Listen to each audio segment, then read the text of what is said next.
If you're celebrating a special occasion or just love fine dining, you're in the right place. Come experience the crown jewel of South Point restaurants, Michael's Gourmet Room. Welcome. With over 600 different types of wines and magnificent dishes prepared tableside, you'll revel in the rich classic Vegas decor and the best black tie service in the world. This intimate gourmet room has earned accolades galore. Come to Michael's Gourmet Room for an unforgettable dining experience. Another famous restaurant is the Silverado Steakhouse, where you'll find the charm and service that discerning patrons require. From top quality steaks and chops to fresh seafood and desserts, you'll love the award-winning wine list and menu at Silverado Steakhouse. Steak lovers have even more options with primarily prime rib.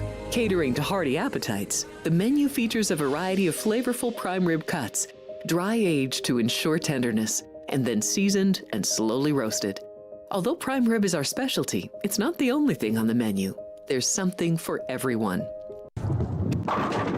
South Point Casino has plenty of attractions for the whole family. Catch a movie. Our 16-screen movie theater includes 2 XD Extreme screens for the ultimate in viewing, sound, and luxury. After the show, treat the family to a variety of treats at our old-fashioned ice cream parlor, Kate's Corner. We scoop up a variety of creamy concoctions, including smoothies, hand-dipped cones, milkshakes, malts, sodas, and sundaes. At Kate's, there's something for everyone. And if you've still got time to spare, our bowling center might be right up your alley. Voted Best of Las Vegas, it's a great place for friends and family fun. 64 lanes, a pro shop, snack bar, and arcade. And while the kids are bowling, you can play slots and sip on a drink in the Alley Cat Lounge while overlooking the lanes. For our more serious and professional bowlers, the South Point is also home to a separate tournament bowling plaza. Ready to ramp up your excitement for playoff football? Join our hosts as they break down the matchups, key angles, and futures markets in the final episodes of Football Frenzy.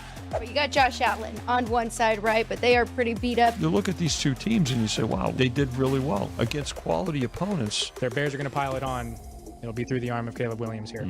Think this number's gotten too high? Definitely like the Niners. Don't miss your chance to cash tickets and root for your favorite team. Stream Football Frenzy every Friday at noon Pacific.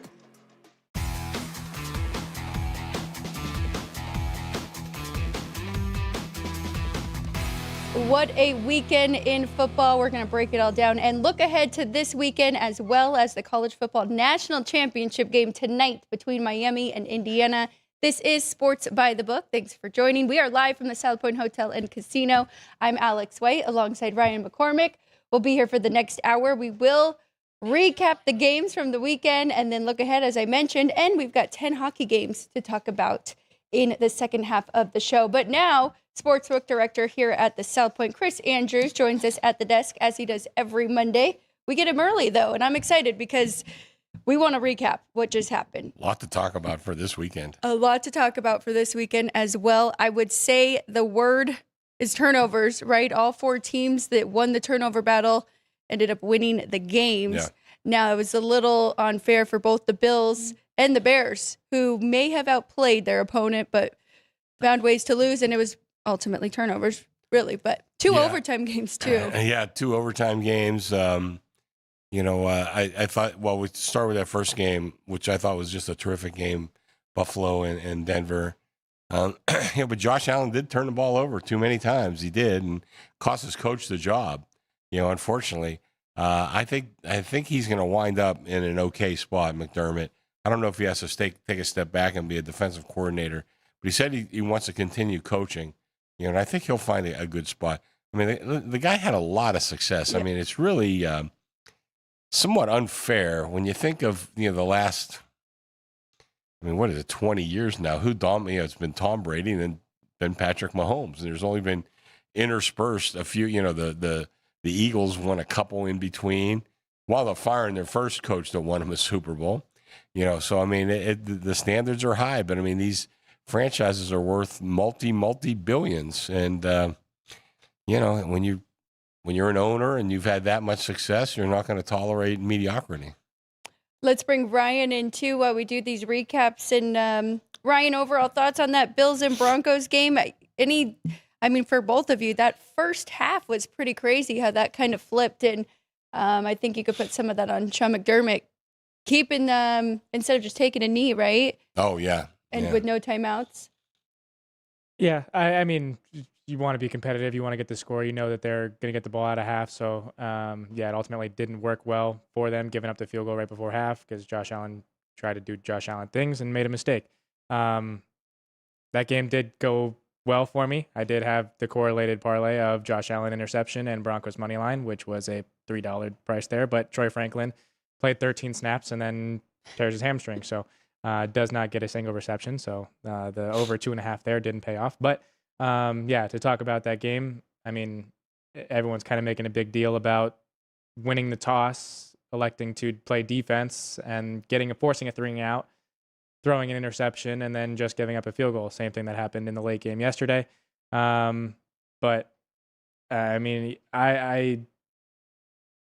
It sucks for the Broncos and Broncos fans that Bo Nix broke his ankle, because now we see the Patriots as the largest road favorite in a conference championship game.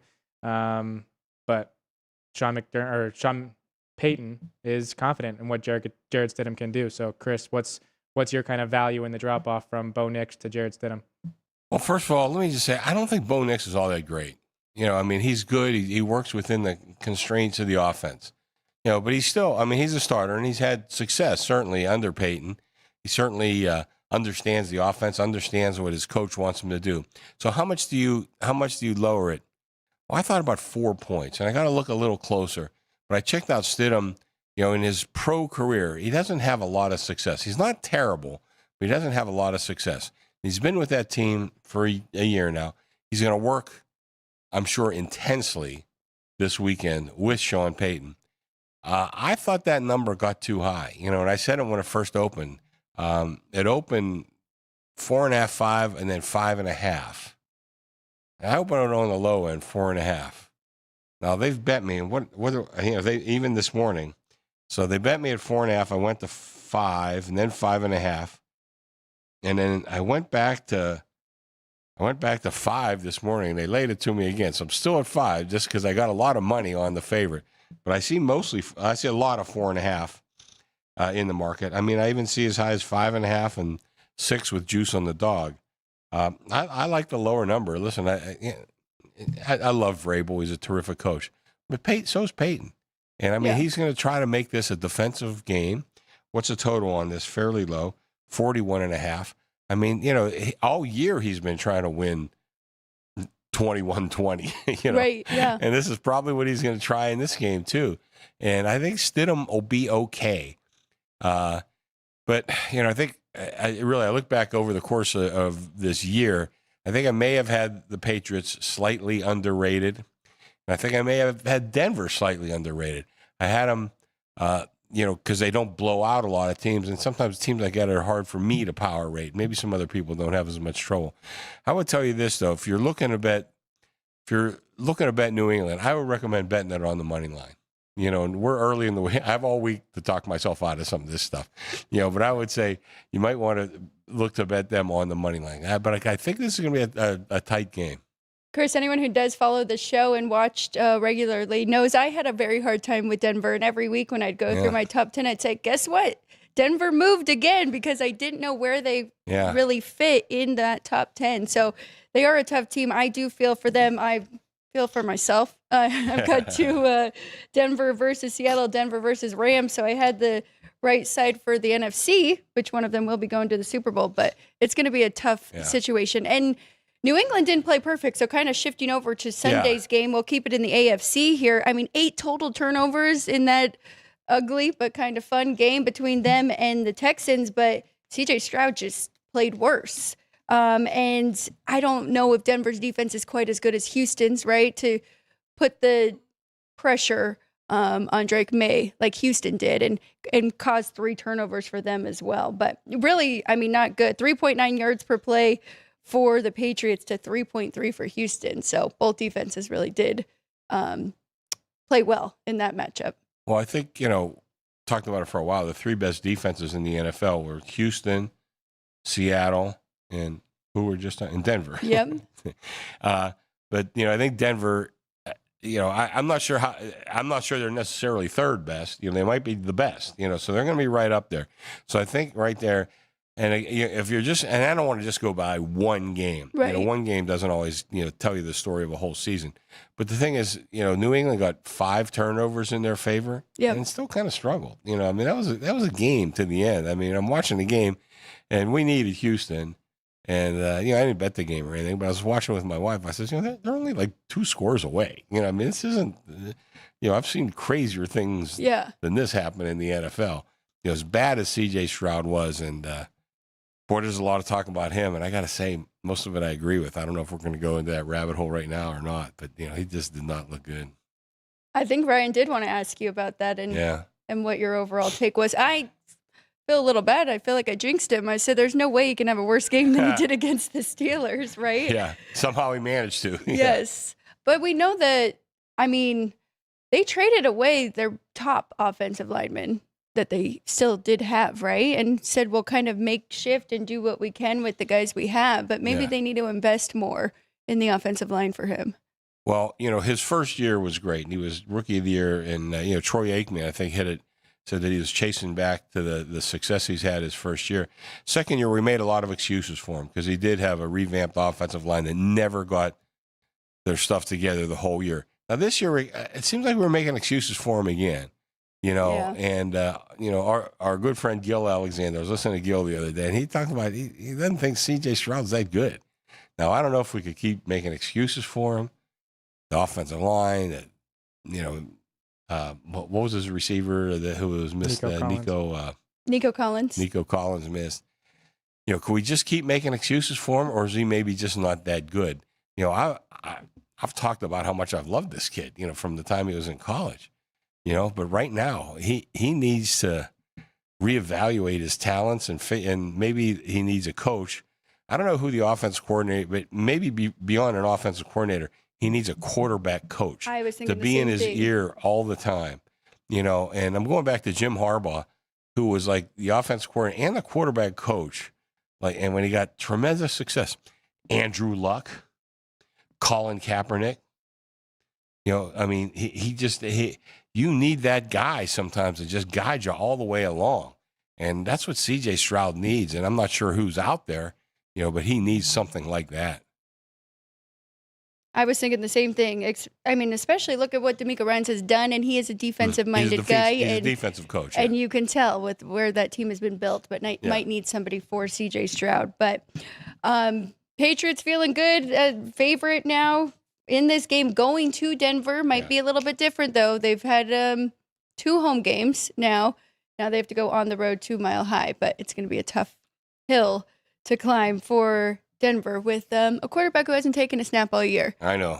I do like Denver in the game, though. I would look, this may get to 6. I don't know, because right now our numbers are all over the place. We haven't touched 6, but I know other places have. Maybe lay a little extra juice on the 6. I'm not sure I would do that. I would probably just take my chances with the 5.5. Yeah. But I kind of like the dog. I think it's going to be a really close game. Let's go to the NFC side. I am proud of all of us here with Sports by the Book. We were never tempted with getting that 7 or 7.5 with the Niners. I think a lot of that was just kind of recency bias, right? We saw the Niners beat the Eagles, but we hadn't seen the Seahawks dominated that game, really looking like the best team in the league right now, Seattle. Yeah, I think I mentioned it on the air on Friday. I thought that number was just a little short. Yeah, you did. 7.5 is a hard lay. That's hard. But 7, I thought you could lay the 7. And like I said, it just felt to me like that number was a little bit short. And not so much, I mean, first of all, I do like Seattle an awful lot, but you just look at the conditions that the Niners had to overcome. They lost George Kittle, coming back after a short week. All those injuries at some point in time are going to take their toll on you. Now, I don't know if that's going to be in week 20 or whatever the hell that was, but it finally did come to pass that I think just, just exploded on them. But I got to say, we closed the game 6.5. We got pounded on the dog. I mean, every wise guy in town was on San Francisco. Was that the best result for you, that game? It's a great result for us, yeah. And, a lot of teasers on, a lot of guys teasing the dog up. You can only beat one side in teasers. So as long as we can beat one, we're doing okay. So we beat that one side. A lot of guys teased the dog up. It would have been better if Niners could have won outright, but it didn't take long to see that wasn't going to happen. Yeah. I actually did jump in, laid the 6.5 with Seattle. I did the morning show. Good for you. Yeah, good throw for you. the flag. It didn't really make a lot of sense to me. The news, the tweets about Sam Darnold had not thrown a pass since Thursday, but the number was staying pretty steady at 7 right. Until you did text me later in the day. Then you were starting to get a lot of action on the dog. Yeah. And they were more concerned with Sam Darnold, but I figured they could lean on their run game, and that's what they did again, just like they did in Week 18 against Seattle, and had over 175 rushing yards. And defense. Run game and defense, and they just special couldn't team, overcome it. everything. Special teams too, right? Exactly. Well, I'm excited about this matchup because it's a rubber match again, which we just saw with Seattle, but now the other team in the division with the Rams, I know our friend Ryan's not excited because the Bears played really good, and it did stink to see their kind of miraculous run come to an end. You guys got there with the 3.5s. I took the 3.5, out of my pocket, which, I don't bet that often, but I felt that number was just bad. That was a bad number. So overall, what'd you think about that game? Play calling from both sides. I mean, it was a terrible weather game. Well, a great football weather game, but what'd you think? Well, I thought, and Ryan may disagree with me on this. I know Ben Johnson's been very aggressive throughout the course of the year. I think he left too many points on the board. I mean, not that it's so different in the playoffs, but it's a little different because, first of all, the caliber of team you're playing, the weather situation in this particular case, I thought that he should have gone for, field goal, certainly that first drive. They were down. They went down inside the 8. And again, I think Johnson knows a million times more about running an offense than I do. But one thing I've always maintained is if you have first and goal from like outside the 5, and I think they were at the 8. So they had first and goal from the 8.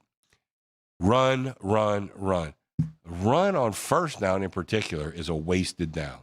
You either get to the 1 or you're just in a passing situation. Now, he ran on first, second, and third down. I just thought that was a mistake. And then he winds up throwing the ball on fourth down. Once he got to that point, I felt he should have kicked. And I'm sitting there again with my wife. I says, having a 3-0 lead on your first drive of the game against the Rams, who a lot of people a month ago thought was the best team in the NFL, that's not such a bad thing. Right. Now, I know the next time they went down there and they did score the touchdown in kind of a somewhat similar situation. So maybe you could say, well, he could have taken 2 threes, which add up to 6, or he went for 1-7. Okay, I kind of understand that argument. I tend to disagree with it, but I can understand that argument. And then in that last play of the game, the last play when they wound up tying the game, I thought, why not go for 2? And I've correlated this story. I don't know if I told this in the past, but okay, you're this far from a win. You're this far. And I remember, oh God, what year would this have been? Maybe 2004, when Sidney Crosby and Evgeny Malkin won their first cup. They'd lost the year before to Chicago. And then they're playing Detroit the next year. And I remember that game. So they go down to a game 7. And a good friend of ours, Nick Bogdanovich, he goes, boy, what a bad break you got. Here they are on the doorstep of the Stanley Cup, and they're a $2 dog. I says, Nick, I mean, they're one game from the Stanley Cup. Who wouldn't take that? I don't care that they're a $2 dog. Right. I don't care. And then they wound up winning that game, And, so, I mean, I think about that. I mean, because if you look back historically, I mean, Detroit was a better team. That's why Penguins were a $2 dog. Well, here you got a situation. You're this far from a win. We knew before the game who the better team was. But now you're in a position, you got a little bit of momentum, and I know you didn't, you went down the field fairly easily. And when you got first and goal, things weren't quite so easy, particularly that last pass. But still, you're only this far. It takes a little bit of execution, and you can win the game. And I think absolutely they should have done that. And I know everybody on Get Up was saying the same thing. But I was there with my wife last night. I thought, they got to be crazy. You got to go for the win here. You got to do that. So to start the game, I disagree with taking the 3. They did that in the Green Bay game. They settled for the field goal on their first drive. Then they proceeded to go down 21-3. What Ben Johnson's philosophy all year has been is to score the 7. If you manage, and if you don't, if it doesn't work out, everybody's gonna be able to hate on you. If it does, nobody really says anything. They just root you on. Had they scored a touchdown there, the building would have been exactly what it was in the fourth quarter. They would have been able to deafen what the Rams did. They settle for a field goal, things kind of mellow out, and you need the defense to make a stop. That's kind of what I agree with you on going for 2 to end the game, is that you showed pretty much all year that you don't trust your defense. So why are we all of a sudden going to trust our defense to make a stop in overtime against one of the best offenses in the National Football League? And I get maybe you are thinking that instead of 16 seconds left on the clock, we saw that it was too much time when it was Patrick Mahomes and the Chiefs offense with 13 seconds. So with Matthew Stafford against your defense, giving them the tie allows you to get to overtime and have a chance with your offense to win it with a touchdown. Granted, they got the stop on their first drive in overtime. Caleb threw an interception, throwing it 40 yards down the field when he didn't need to. Could have taken, only needed 15 more yards to get Cairo Santos into fifth field goal range. So yeah, I'm upset about how things played out, and it seemed like the philosophy was kind of moving, but I'm not going to second guess Ben Johnson at all. I do think he is the right man to lead the way here. The Bears just have a lot of tough decisions coming up on their hands with contracts and that kind of stuff. They do need to make a lot of their draft choices of the 6 that they have in this upcoming draft on the defensive side of the ball, because our pass rush wasn't enough. And for the team that led the league in turnovers this year, not forcing a single one against this Rams team and giving up 3, and Caleb Williams giving up the interceptions when he did, ultimately is what cost us the game. And there were plenty of opportunities, whether it be drop passes or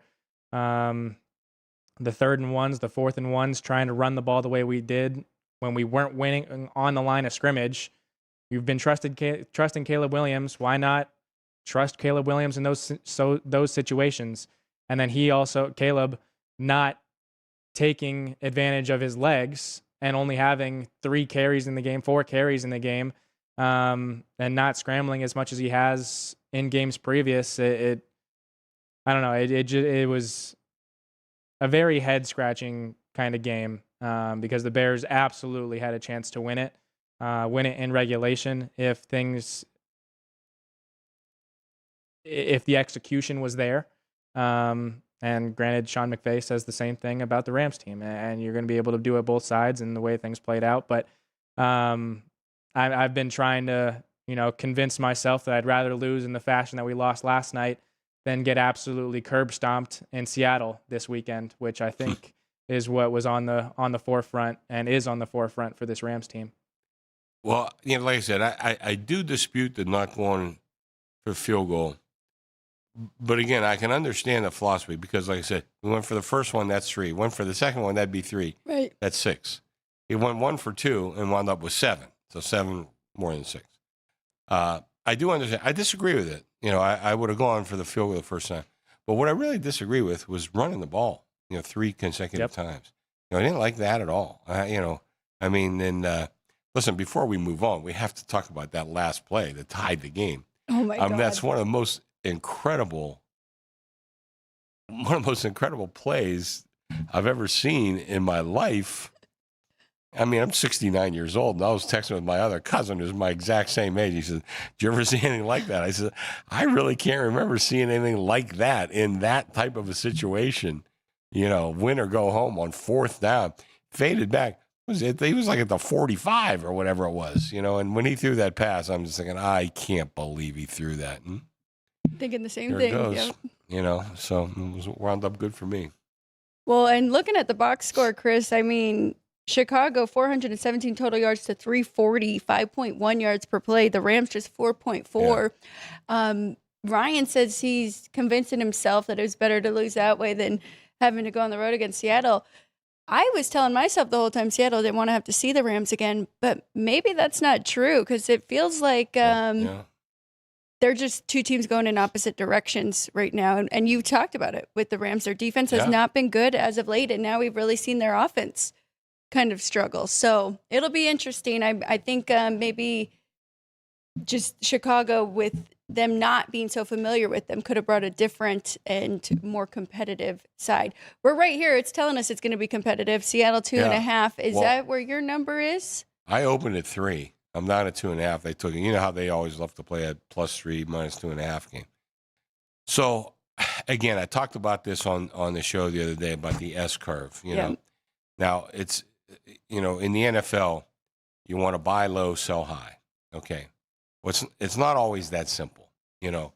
Now in the Rams though, I did it this last week, and I think I'm going to do it again this week. I like Seattle in this game because, like I said, if you're on that S curve, and I don't want to get too mathematical here, but I think they're being priced as if they're at the top of that curve. And if you look at their play, they're at the bottom of that curve. So I think their reputation kind of precedes them a little bit. And, Seattle, they're not on much of a curve at all. They've just been straight up there. They've been really good the whole year.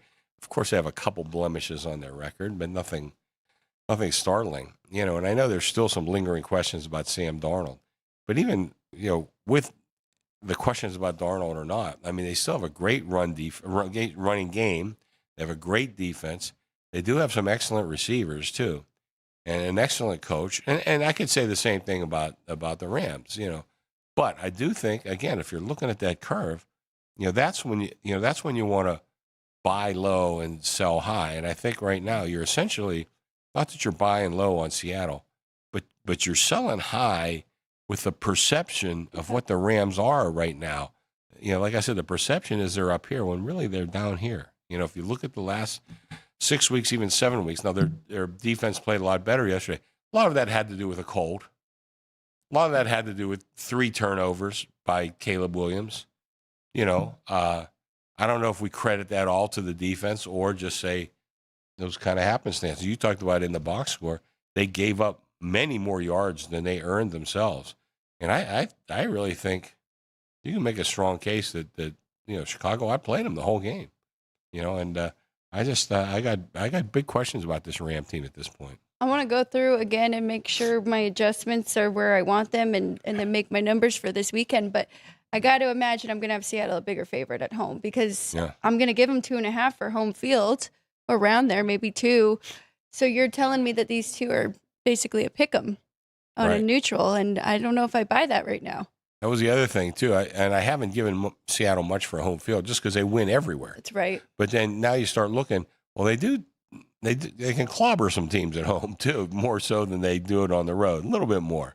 And I got to run through those numbers too, But I actually raised their home field advantage, just a little bit, just like half a point, But that's enough to get me. I mean, I think. This number, I mean, I made it 4 minimum, and thinking maybe even higher than that. But, they're taking the 3 off me. And, of course, I'm going to go with the market. I'm going to go with my action. But that doesn't mean personally I might not. I'm going to bet the Seahawks in this game. Oh, yeah. You've been doing this long enough. You knew if you put a 4 out there, they would. No, you can't do that. It would have already been at 2.5 as well, right? Yeah, I put a 3 up there, and we were already at 2.5. So, and I knew they'd take that 3, and that's okay. That's what I think the number should be. Now, I will say, and I actually heard Gil say it too. I mean, if the Rams play their A game, they can win this game outright. They haven't played their A game in 2 months, and that as well. Yeah. So it'll be interesting. Of course, we'll check in with Sam Darnold, but didn't have to do much in that game. Now has another didn't. week. Yeah. But oblique takes longer than 2 weeks if it is bad. But it didn't seem like it yet. Drew Lock is a decent backup as well. But we could have some interesting. No, you want to have your starter. Yes, especially against this Rams team, definitely. Ryan, anything else? I just kind of wanted to mention. I mean, we're talking about the Rams playing their A game. They're going to need to play their A game. They did play their A game in Seattle in the first meeting, which resulted in a 38-37 win for Seattle because they went for 2. Seattle also had 3 turnovers in that game, and the Rams blew a 16-point lead in that game. So they just didn't play their A fourth quarter or a last 10 minutes of the game. But for the first 50 minutes of that game, they did play their A game, and the Seahawks found a way to win. And I do think the 12s are going to make an impact here. And I know Matthew Stafford wasn't able to turn the ball over in Chicago, but the way that the Seahawks look right now, I have no problem laying the 2.5 here. We're down to 4, so that means just 3 games left in the NFL, 1 game left in college football. Yeah. Looking forward to this one tonight, Miami, Indiana. Looks like they're coming in, taking the points here with the Hurricanes down. We're back and forth. To 7.5? We're back and forth. Okay. Yeah. As of now, it looks like I need Indiana. I'm sorry. It looks like I need Miami. Okay. I'm sorry.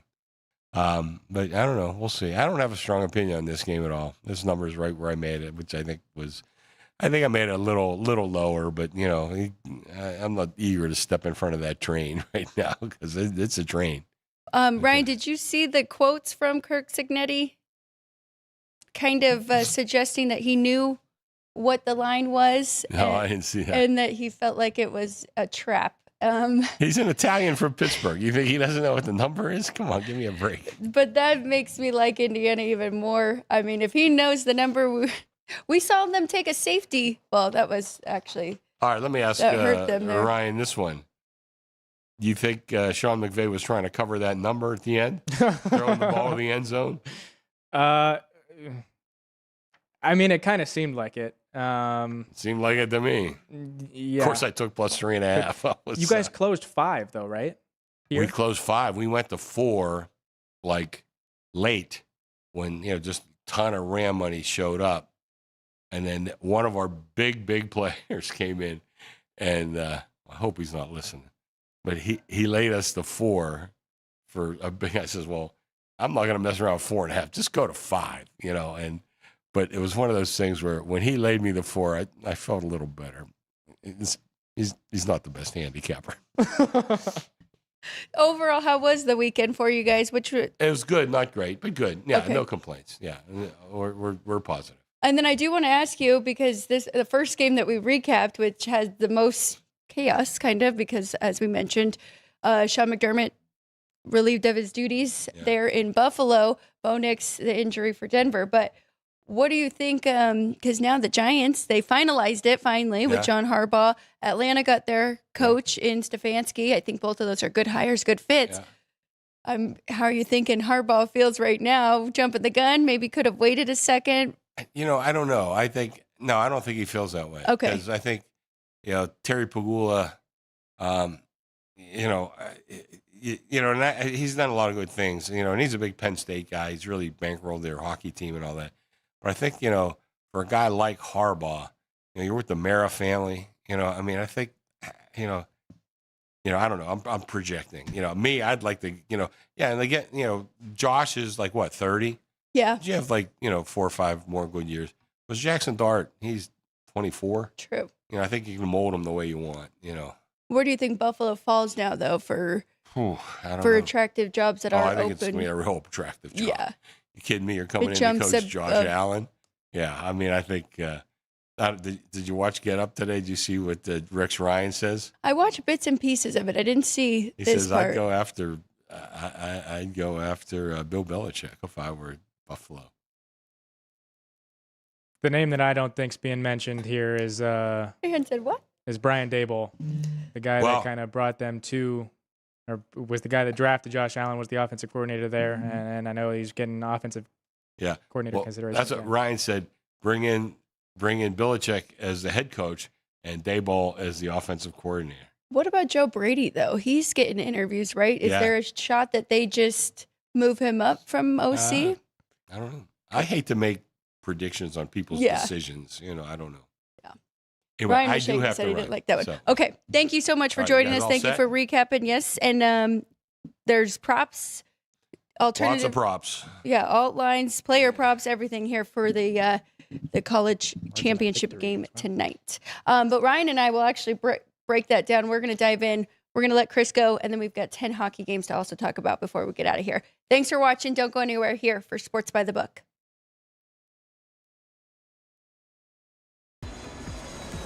Heading to Las Vegas to catch the action at Allegiant Stadium? Skip the traffic and the sky-high room rates of the Strip. Book your stay at the South Point Hotel, Casino, and Spa. The South Point is located just 7 miles away from the stadium, and it's a quick trip up the freeway, making it an affordable rideshare or taxi ride. And don't worry about getting here when you land in Vegas. We offer a convenient airport shuttle to get your getaway off to a stress-free start.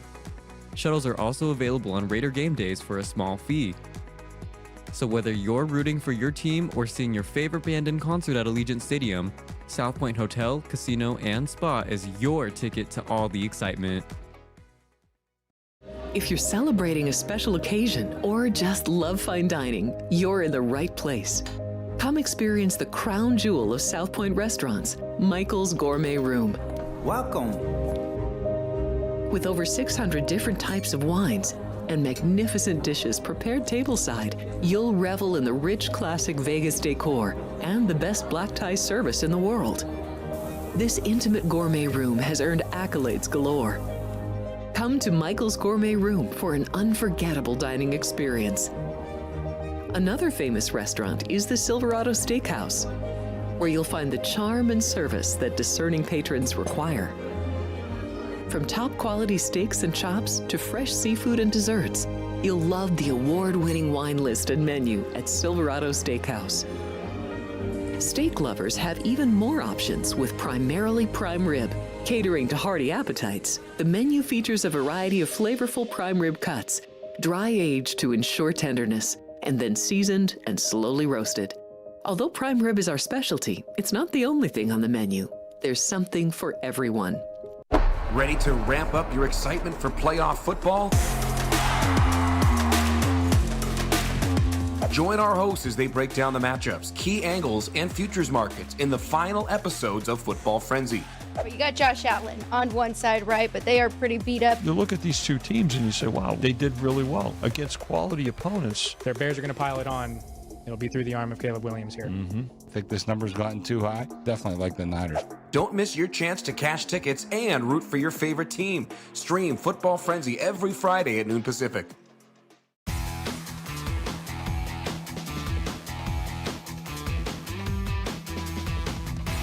Welcome back. Thanks for joining us, everybody. Sports by the Book live from the South Point Hotel and Casino. We do have a ticker trivia that will be live here shortly. If you know the correct answer, jump in the chat. Love to see you guys in the chat. Very, very busy today. Please double check. Make sure that you are subscribed to the YouTube channel and following our social media pages. As we do each and every week, really breaking down the big games. And now we are down to two.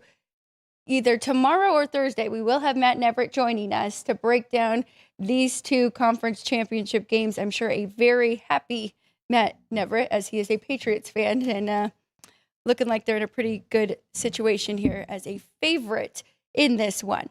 Again, that'll be tomorrow or Friday, so just keep a lookout. But no matter what, Ryan and I will be back again tomorrow with a potential guest. All right, Ryan, let's talk about the championship game tonight, final thoughts, and then let's move over to hockey, because we did have some moves this weekend, including with the Vegas Golden Knights, a big trade there. And then it looks like Matthew Tkachuk will be returning tonight for the Florida Panthers. So we want to touch on all of that. But first, Indiana, Miami. Did you end up on a bet here? I did end up doing that teaser. So I do have Indiana minus 2.5 in pocket with that Seattle that got there fairly easy. Anything for you in this one? I'm rooting for the same thing you are. Okay. But yeah, we've moved off of the 8.5 where it was when we talked about it on Friday. Now down to 7.5. Peaked in the market at 9, but we're back now to the opener on the spread of 7.5. And then the total has gone open 48 here at the South Point, went to 48.5, has gotten as low as 46.5, but we're now back to 47. We do have a poll question going that pertains to this game, and it is the first touchdown scored. One running back, one wide receiver for each team with some pretty good prices, right? Yeah.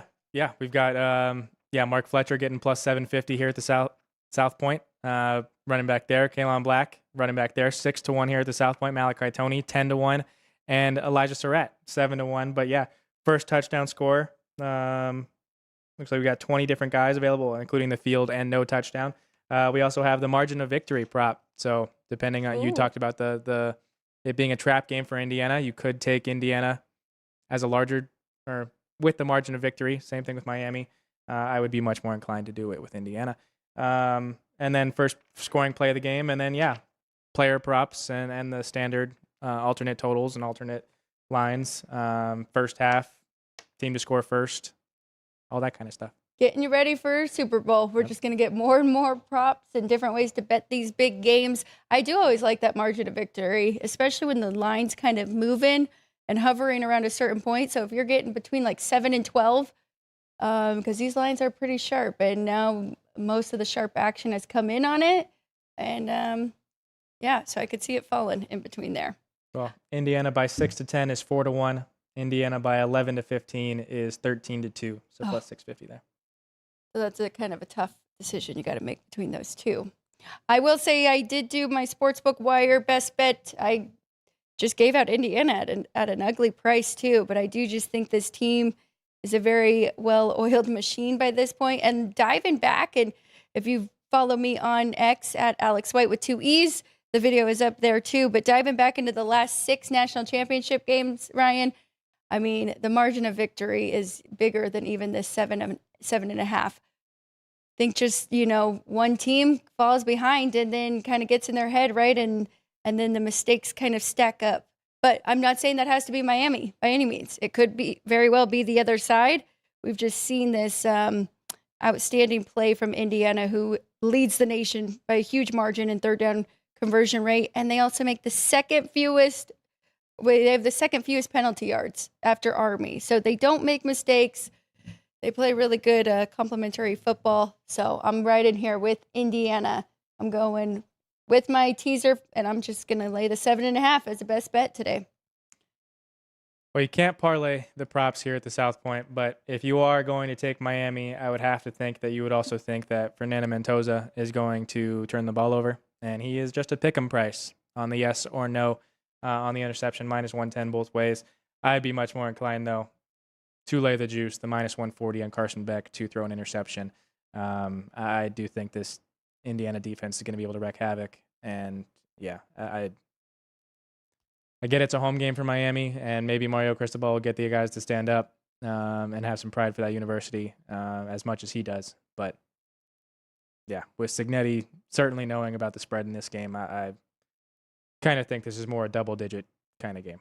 Yeah, and a lot of people are making a good point about how tested Miami is coming into this, and I don't want to discredit that because they really are. I mean, it's been a tough path. They had to go to College Station, beat A&M. They beat Ohio State. And then Ole Miss, I mean, they had so much momentum, right? So many people rooting for them that weren't typical Rebel fans. So, but I tend to think maybe that means the gas kind of runs out here in going up against the 1 seed, and I do think is the better team. But hoping for a good game. I really am. And Ryan, you won 2 of those.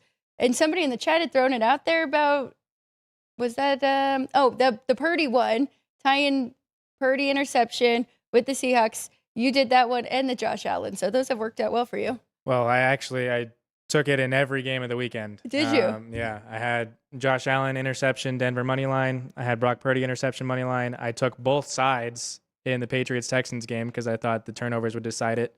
CJ Stroud did it by himself.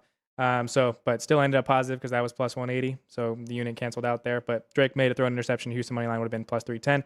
And then I didn't do it on the Bears side. I took Matthew Stafford to throw an interception in the Bears money line, which if that had happened, I do think the Bears win that game, but that would have been plus 350. Yeah, I think if he would have thrown just one, because of course we talked about it, turnover margin was the big difference maker. And Bears 3, Rams got away with 0 in that one. I mean, even if the fumble was recovered by the Bears on the sack that he did fumble on instead of just falling right back on it. Yeah, the Bears would have been in scoring range and not going to overtime. So, but I mean, that besides the point. So, but let's dive into some hockey best bets. 10 games on the board. The Knights are in action tonight. That's an earlier game than we're used to, 5 p.m. Pacific time, and they are hosting the Flyers. I just jumped right there because of the big trade news. Do you want to go through that? Sure. Yeah, the Knights made a trade yesterday for Rasmus Andersson from the Calgary Flames, defenseman there who has played with Noah Hannafin before. They were defensive line mates in Calgary, so getting some familiarity there on our blue line.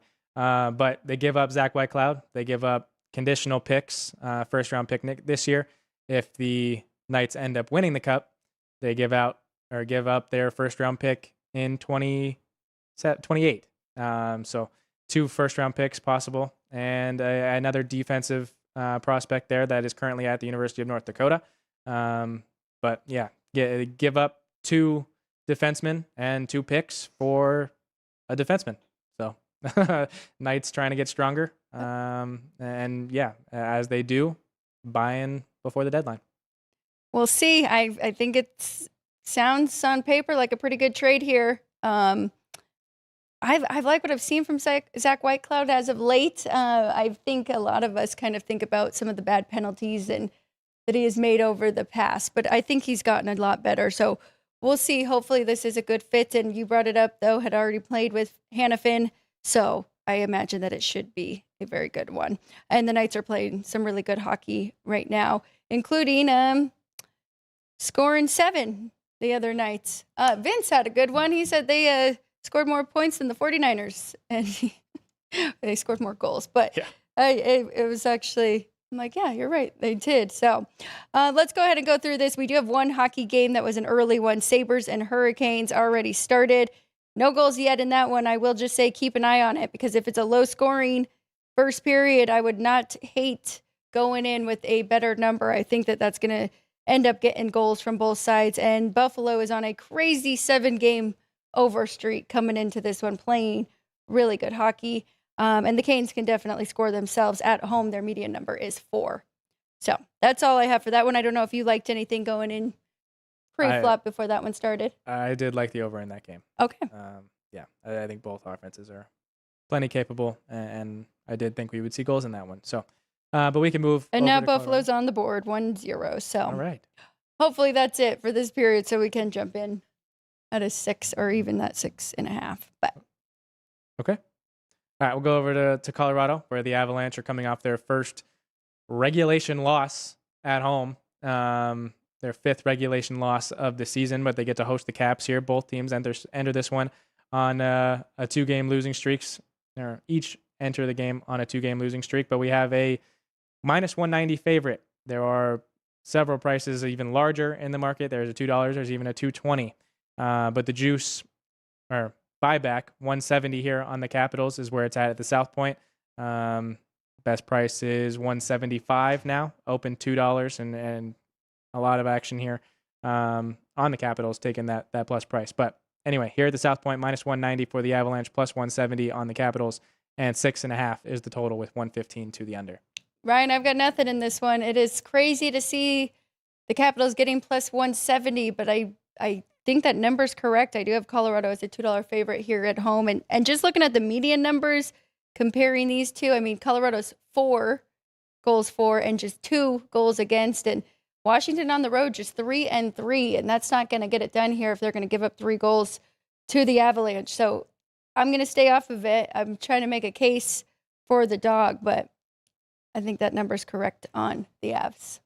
Yeah, it's the start of a 6-game road trip for the Capitals. So maybe they get things tightened up and it is a business trip here, but their last 4 games, they've only scored 2 goals in regulation in each of them. And that it more than likely will not get the job done tonight against this team that's going to be fired up after taking 2 straight losses, both at home, 1 in overtime, 1 in regulation, the Avalanche here. So they have 2 more games at home and part of a 6-game homestand, and then they're on a 4-game road trip to end January. So have to think that they're going to be trying to get things right for their fans, and that building will be more than fired up to welcome Alexander Ovechkin to the building. So, yeah, nothing for me in that one. I would be more inclined to maybe lay on the puck line with the Avs getting fired up, but no real play there. So I'm trying to see how these two are first period wise. Colorado is the best goals for, because I was thinking maybe this is a first period under. You do have two of the best goalies right now with Logan Thompson and Scott Wedgwood. Now, we've seen Logan Thompson give up a few goals, but looking at those numbers right there, I mean, we know both of these teams can score in bunches, but maybe a tighter first period is what I'm kind of leaning towards, but not going to make it an official play. all right, we'll go up to Seattle, where the Penguins are taking on the Kraken. Kraken are a home underdog here, plus 105 for the home team, minus 125 for the Penguins on the road, and total is a 6 with 115 to the under. I apologize if my Pittsburgh Penguins number is wrong, because I'm betting against them once again. I'll have to make a pretty big adjustment, but I have Seattle as a slight favorite, minus 120 at home here in this one against the Pens. So I'm going to take that plus 105 with the Kraken. I mean, really, these two teams very similar. Pittsburgh a little better, 6-2-2 in their last 10. Seattle 5-3-2. I think they can hang around there. And think that they should be getting a little bit more respect at home. 10-7-5 home record there. So I do like to take Seattle as a dog. I'll take it in this spot against Pittsburgh. Yeah, I don't hate it. It's a get right spot for them. They're coming back home off of a road trip where they lost 4 of 5.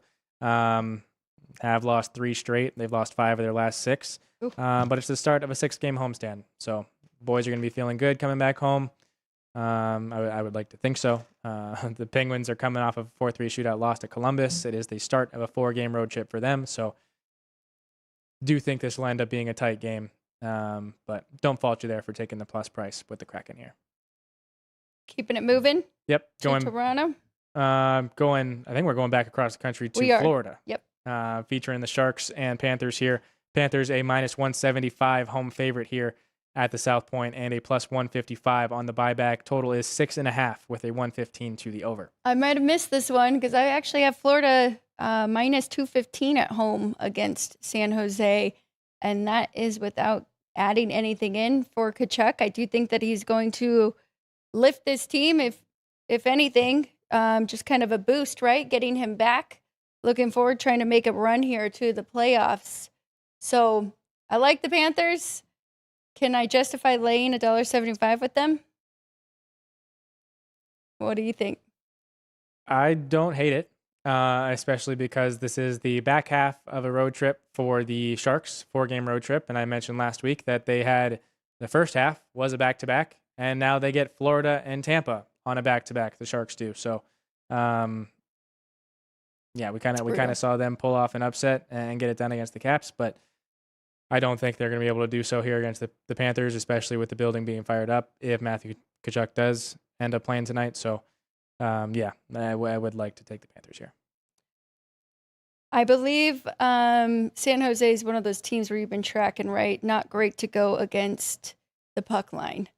Yes. They can score and they can keep it close. Yeah, they've been really good against the spread so far this season. So yeah. You have to find a dance partner for the Panthers if you're trying to eliminate some of that big price there on the money line. All right, going up to Toronto. The Wild taking on the Maple Leafs. Looks like we've got a pick'em. 110 both ways here at the South Point, and the same thing for the total at 6. I actually made this game 6.5 between these two. Both of them are on a 4-game over streak. Does that end tonight? I mean, I do like both goalies, but I do think we could get some goals from both sides. Now, Toronto's on a 7-game winning streak at home.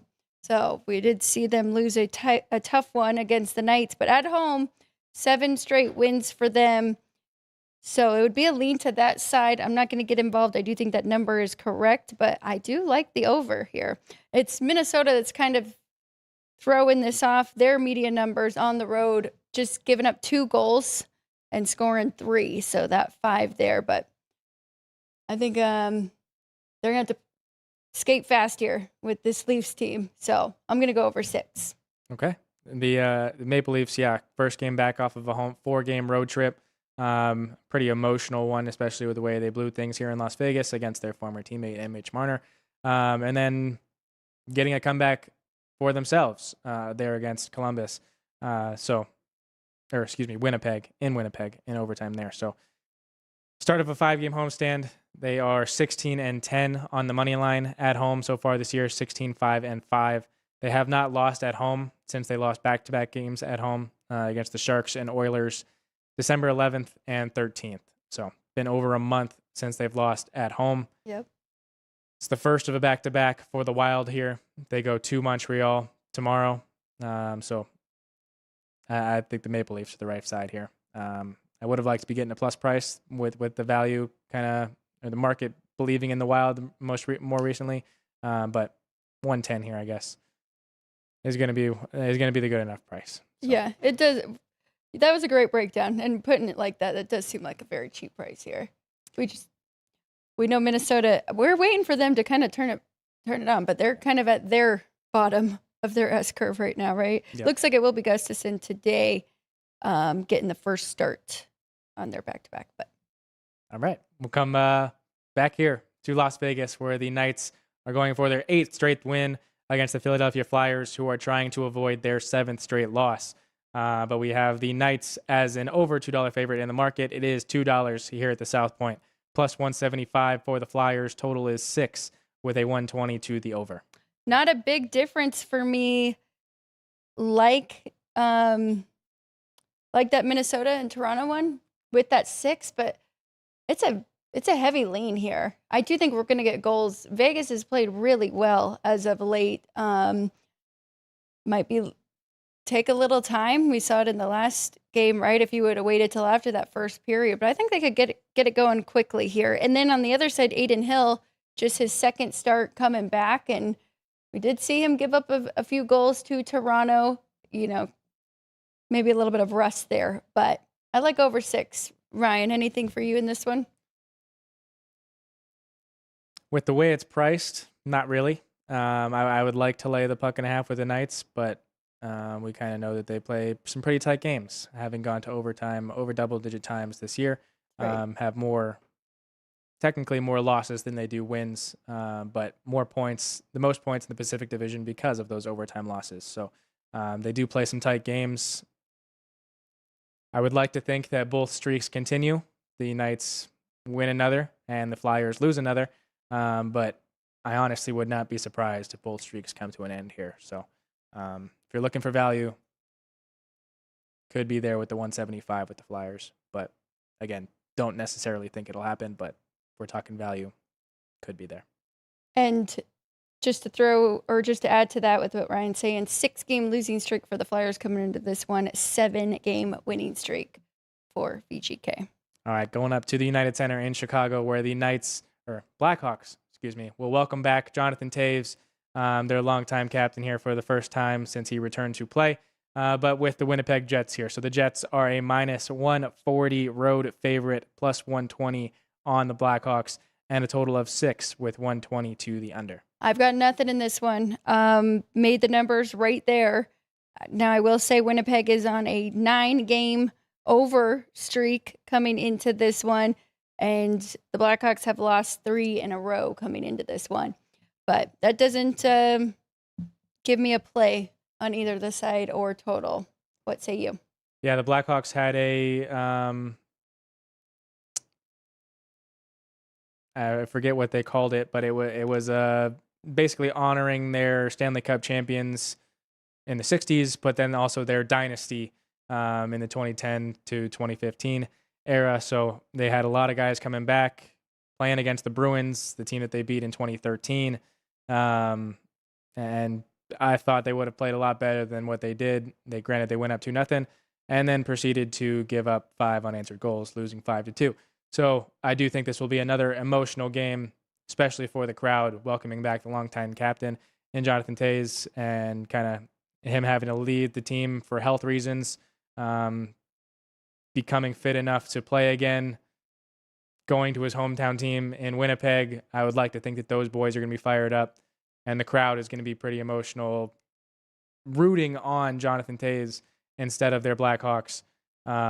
So I might be more inclined to lay in the puck and a half here with the Jets getting the plus 180. Wow.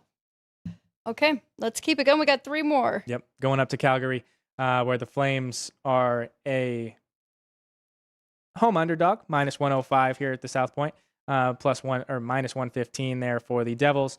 There is an even money, or there are a couple even monies in the market for the home team there, but we have 115 for the away team, 105 for the home, and a total of 6 with a 120 to the under. You know, just price-wise, I wrote down even money here with the Flames, thinking that would be a play. What do you think? How do you think they respond with the trade and everything? Because, I mean, maybe that sparks everybody else, kind of shakes up the locker room there, and they come out playing well. I also don't really trust the Devils still and how they have played in the last month or so. So, even money, that's the only way I'd look here with the home team. Ryan, what do you think? Yeah, I don't hate it. Yeah, you especially mentioning the Devils' kind of struggles of late. And yeah, when you kind of have an important player go out of the building, it makes everybody realize that it is a business. You do have to play to the best of your capabilities. So yeah, maybe the Flyers squad is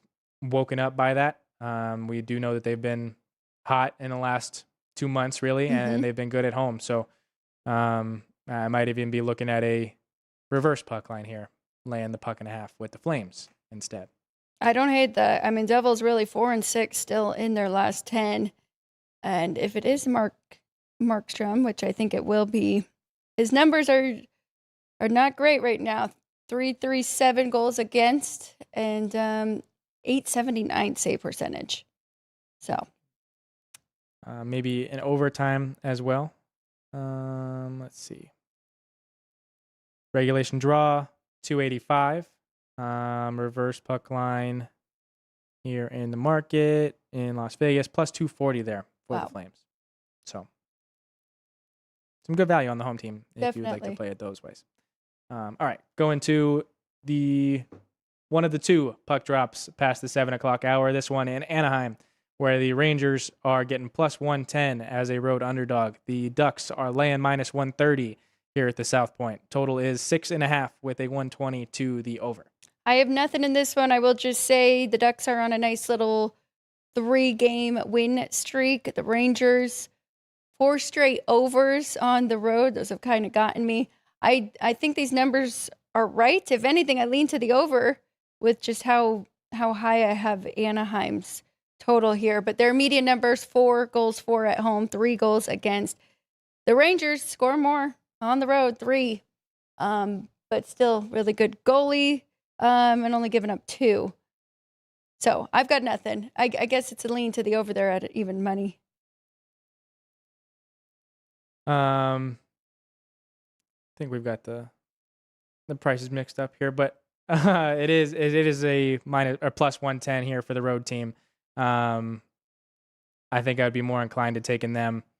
Just mentioning the fact that Calgary did make the trade. I know it's completely different organizations, but the Rangers are going to be looking to trade Artemi Panarin. So, kind of knowing the business and thinking the boys will be fired up, I'd like to think that the Rangers could get it done here on the road here in this road trip. So, I would be more looking to take the plus price there.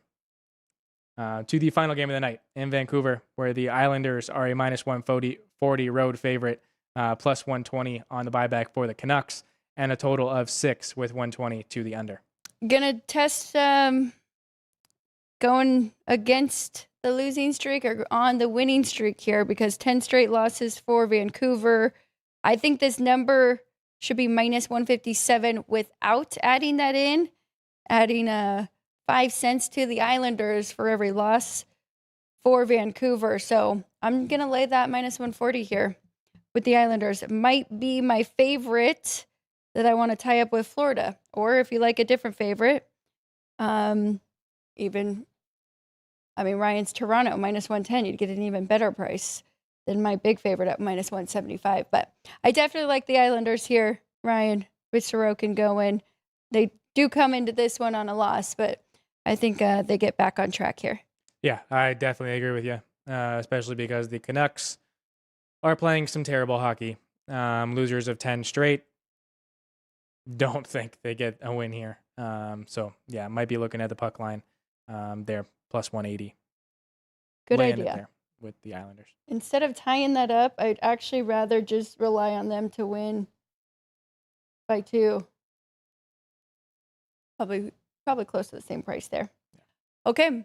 Do you want to go through our poll question? Who's scoring the first touchdown tonight? I'd love to know and love to hear from everybody who is watching us live, and then our ticker trivia. Sure. So yeah, welcome to Miami. Your pick for the player to score the first touchdown in tonight's game. Again, all odds available here via the South Point. There are also several other players available, 14 other players available here at the South Point. If you don't think it'll be one of the 4 that we gave you in the poll, but we gave you Mark Fletcher, the running back for Miami, plus 750 here at the South Point. Kalen Black, the running back for the Indiana Hoosiers, 6-1. Malachi Toney, wide receiver for the Hurricanes there, 10-1. And Elijah Surratt, 7-1 here for that Indiana Hoosier wide receiver. In our chat, going with Elijah Surratt, 7-1, 46% of the vote to start the scoring tonight in the national championship. Nice. I was hoping you'd say that. He is leading the team in touchdowns, so I do think that is a good spot. Unless you want to go with Cooper, who now we all know his name from that crazy catch against Penn State, right? When they had to come back and get that win. But yeah, I like it. Did you have any thoughts on that first down or? I do first think touchdown. I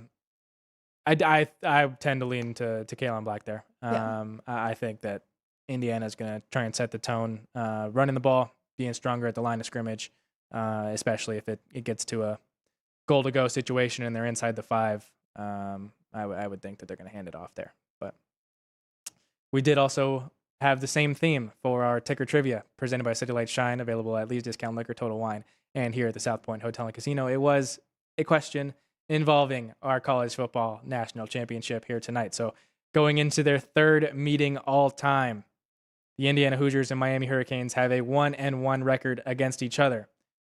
Question was, which years did the 2 face off against each other previously? And we did have Dean Hilt give us an answer and then correct himself to what we have as the correct answer.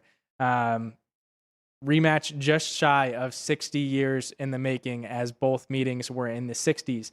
Hoosiers and Hurricanes last met each other October 21st, 1966, with Miami winning that one 14-7. 2 years earlier, Indiana started the series with a 28-14 victory on October 23rd, 1964. One trait that all 3 games share is that they are being played in Miami. So Indiana has proven that they are able to get it done here in Miami against this Hurricanes school. Tend to think that they will do so again here tonight. So. In the 60s, so over 60 years ago. But I love it. Rubber match, 1-1 coming into this. Yep. Very good. I am curious, was there anybody in the chat giving their predictions for the game? Are they on Indiana? Are they taking the points with Miami? Nothing really from this one? I do think that they were going with Indiana. We didn't have anybody kind of shout out their predictions for the touchdowns, but I would tend to think our chat agrees with the market here. Is there any, say people didn't jump in with the teaser with us, is there any coming up this weekend, or is it a New England money line with Indiana money line? Is there any games you'd look at? You're asking me? Yeah. I mean, yeah, I would be looking at, if we're going to tie things up, I would go Indiana money line, Seattle money line, and New England money line. I do think we're setting Super Bowl is set up to be a rematch in one way or another. I don't think we get Rams Patriots, but if the Seahawks advance, it doesn't matter who advances on the AFC side. We either get a rematch of the 2014 Super Bowl or a rematch of the 2015 Super Bowl. Seahawks Broncos or Seahawks Patriots. I would tend to think we get Seahawks Patriots. Wondering if, There's some threes out there, so I guess he wouldn't really. I guess I'm not really here in Vegas anymore. I was going to say tease the Rams up from that 2.5. Got to imagine that's going to be a tighter game, and you're getting a lot of points there. I mean, I don't fault you for thinking that way, but I don't think it's going to be a close game. I think if Sam Darnold is not hindered by his oblique, and as long as we don't see Drew Lock, I think the Seahawks blow the doors off the Rams. Well, with that, that's a tease because we are going to continue diving into both of these games throughout the week, including player props, first halves, everything that we like will be coming up on this show, Sports by the Book. So everybody make sure and bookmark it the next 3 days, 10 a.m. as always. And then Friday, we'll be back at noon Pacific time for Football Frenzy with the bookmakers. Both Chris Andrews and Vinny will be with Ryan and I. All right, last but not least, let's get out our best bets on this Monday. I will kick it off while Ryan has a second to get his whiteboard ready. But I do like a lot in hockey tonight. There are 10 games. I'm going to go ahead and go with 2 totals. I'm going to be honest, the Knights one is more of a feel than even value from my numbers, which I'm usually just going mostly numbers. But just the way this team is playing offensively, and I think Aiden Hill can give up a goal or two, and I do think the Knights will keep their win streak going, though. But I'm going over 6 there for the Flyers and VGK. Minnesota and Maple Leafs, I'm going over 6 for them as well. I'm going Seattle plus 105. I think that they should be the favorite at home. So I'm going to take that plus price there. And then I am going to go with the Islanders. 2 separate bets. I'm going to just lay a flat unit for the 140 to win whatever it is, instead of, if your unit's 100, instead of laying 140 to win 100, or 14 to win 10. Just going to lay the flat 10. Indiana, I'm going for it. Kirk Cignetti, I'm going to trust him. I do think that they can win this game and to cover that 7.5 point favorite. And Ryan is still writing, but I think he's ready to go with his best bets on the ice. And if he has any on the gridiron. Yeah, I wrote the gridiron first, so still right in the ice here. But yeah, we'll wrap things up. We'll just go with that one.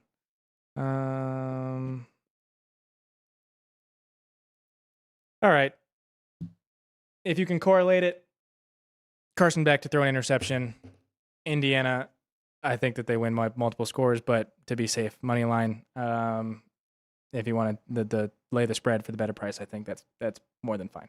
And then yeah, I'll include the 3-way play for tonight and the 2A conference championships. Indiana money line, Seattle minus the 2.5, and New England money line there. Toronto money line minus the 110, and the Islanders minus the 1.5 plus 180 here at the South Point. Love it. Very good. All right. Good luck, everybody, tonight on your bets. Enjoy the national championship game. We keep saying it, but 4 football games left, including tonight, and then just 3 more in the NFL. But exciting stuff in the other sports, as always, as hockey is getting, we've got a full month of condensed hockey before the Olympic break. So we'll have plenty of coverage here for you on Sports by the Book. Ryan, best of luck. Let's cash some tickets. Keep it going here. It's been a good year to start off here in 2026. Team, thank you, everybody. And Jerry, Sean, Vince, and Andrew. I'm Alex White. Thank you guys all for watching live. Thank you for hitting the replay if you are watching us later on. And please make sure you subscribe to the channel. We'll see you again tomorrow at 10 a.m. here on Sports by the Book.